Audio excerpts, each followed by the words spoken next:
At no time since 9/11 has this country been so uncertain about its future. And taking a page out of the playbook that helped us rebuild our confidence then, we must pull together and keep moving forward. Main Street must reinvent itself. Whether it's the 25 million small business owners in this country, or Americans facing job layoffs and losses, no one knows that better than Mark in New York. A former banker who survived one national crisis when he escaped the World Trade Center, and now he's trying to survive this one. Dear Donny, on the morning of September 11th, I was in the World Trade Center trying to escape. I said to myself, if I get out of this alive, I'm going to quit this job and do music full-time. Today, I have a small business teaching music, and I've created an instructional DVD, Mark Sly's Guitar Secrets. I want to take advantage of this downturn to help people in this time of crisis and expand my business at the same time. All right, Mark, you're a survivor of that horrible 9/11 crisis. We're facing a different kind of crisis now. Take me back to that day, 9/11, when your world changed, everybody's world changed, and you decided to take a different path. Yeah, Donny, thanks for having me. I was working for a bank. I'm a musician by trade. I graduated Berklee College of Music in 1999, moved to the city to pursue my dream. And of course, it's expensive, so I needed a day job, so I began temping. I got lucky enough that Fuji Bank hired me full-time. I had a beautiful office on the 81st floor of Tower 2, but just 2 weeks before 9/11, the bank merged, and I was moved to the 48th floor of Tower 1. I feel very lucky. I was able to get out. And some of my coworkers who were still up on 81 didn't. So I remember trying to get out that day. The stairwells were very, very packed. And going down the stairwell, I made a promise to myself saying, if I get out of this, I got to really follow my true passion, my dream of being a musician full-time. Which you did, and you've had a relatively thriving business since then. Is that correct? Absolutely. I've been a guitar teacher. I do private instruction. And it got so busy that I filmed a guitar instructional DVD. And I'm at the point now where I see this economy crisis again, and I'm wondering, what do I do with my business? How do I keep on my toes? It's almost like it's happening again as far as the feeling in the country and what I'm seeing and what I felt on 9/11. So what, if we can kind of connect those dots, in other words, what you felt that day, and now once again, a different crisis, and you'll survive, we're going to make sure you survive. Do you have that kind of same ethos, like more than ever I'm going to follow my passion, or maybe, you know what, this is out of my control now, and maybe I better kind of go back to something a little safer? Where's the epiphany this time?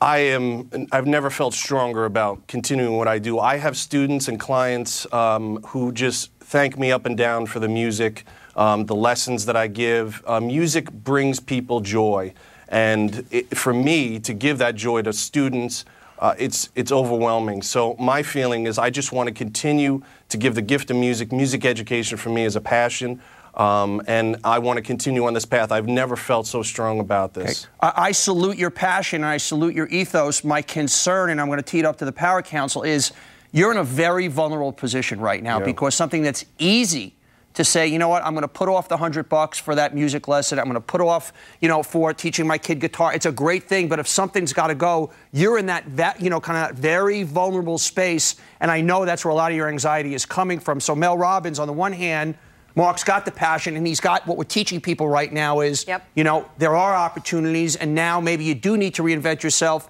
Yet, Mark, he's in a really scary position. I personally think, Mark, that the safest thing that you can do is to continue to invest in your business, because that is where you will feel the most control. One of the first ideas that I had for you in terms of ways that you can expand this out are camps. I could not get my kids into guitar camps, the rocking camps for girls, Camp Rock for kids, and there's a need for more of those and more after-school programs, and it's also a vehicle that you could continue to sell this. But Donny, the main takeaway for me and for everybody at home is this is going to pass.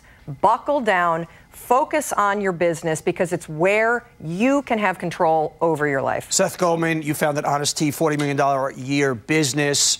Am I the one being a little bit of a scaredy cat right now? Because once again, these are the kind of services that I think are vulnerable. Mel brings up some fantastic points. What do you recommend for Mark? I think Mark's already won. He's following his passion, and that's really the reward in itself. I think the key is make sure you got the right expectations. You were a musician in a banker's body. Don't be a musician living in a banker's home. You know, you got to live, you know, you got to make the right expectations about your lifestyle and how you can live. And, you know, there are opportunities to grow. I think, you know, the Guitar Hero that my kids play, that's bringing a whole new group of people to the guitar industry. So, or to the, you know, for guitar teachers. That's a great opportunity to find new students that way. Before I bring Barbara Corcoran in, Mark, are you seeing any fall off in your business in the last few weeks? Not really. I'll be honest. It's funny that the gentleman just brought that up because my advertisements in my local paper is, do you want to be a real guitar hero? You know, again, I think the Guitar Hero video games that are selling millions of copies and getting the new generation of kids excited about guitar and music education in general, I've tried to capitalize that and, you know, say, hey, here's a video game, but if you really want to learn an instrument, which you can segue into any instrument, that's really where my head's been at. But I've seen a little fall off. But again, this is a little slow period. The kids are just getting back to school, so I'm waiting till the Christmas season when they get that guitar. All right, so Barbara, in reality, is Mark not a cautionary tale, but an example in how to deal in this environment right now? He's an example of being his own hero, and I think anyone who just listened to your passion for your product would never doubt for a minute that you're going to continue to succeed wildly. My only critique for your particular video product, because if you look at the cover, I think you should ask your kids to design a new cover. This looks very 1960s in coloration, and you don't use that great line about being a guitar hero. And lastly, you have to put your face. You got the kind of face that people want to pinch those cheeks and trust. Any mom would give her kid to you. And yet you have a brownish kind of cover, and it doesn't do you justice. You know, this is not nearly as good as you are, and I think the two should match. And building on Barbara, you know, one of the things that I think makes your business recession-proof is the kids. Now, I would cut things that serve me in this kind of economy. I'll clean my own house. I will, you know, switch off with Chris on who's driving the Suburban versus who's driving the Honda, but I will not skimp on my kids. I'm not cutting their soccer. I'm not cutting their art classes. I'm not cutting their guitar lessons. It's a very interesting point that kids are kind of the last place you're going to cut. And when it comes to their growth, you're not going to cut at all. Okay, Norman Hajar is the Chief Marketing Officer and Executive Vice President of Guitar Center, the world's largest seller of musical instruments. Norman, you've reviewed Mark's video. What do you think? Yeah, your producer sent us a copy of the DVD yesterday. I personally took a look at it, and so did one of our top buyers for instructional DVDs, a guy named Ray Birch. And, you know, Donny, a huge chunk of what Guitar Center's business is about is, you know, serious amateurs and pros. I mean, you know, guys like Slash and bands like Metallica. But despite that, a DVD that's targeted at beginners is a pretty big deal to us, especially, you know, this time of year. And because of Guitar Hero, as you said, we've turned into the planet's #1 source for holiday gifts for players who are just starting out. Right. So this is something we took a hard look at, and we like what we saw. Mark, and I think that this is something that we want to do a little something with. Thanks so much. Here's what we're going to do. We're going to give your DVD a shot in Guitar Center. I mean, we're the largest seller of musical instruments in the world, and we're going to test market the product in our flagship Manhattan and Hollywood stores for the holiday season. And these are the most coveted slots in our entire 214 store chain. Thank you so much. Absolutely, man. And if we get sales traction, we'll look at expanding that out in 2009.